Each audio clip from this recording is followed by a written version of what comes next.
You ask Tiger to solve. This deals with linear equations with one unknown. The final result is a equals 18. Let's solve it step by step.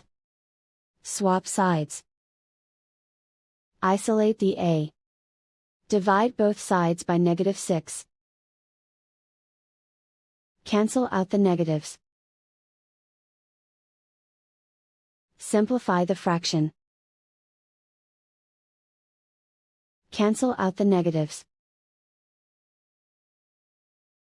Find the greatest common factor of the numerator and denominator.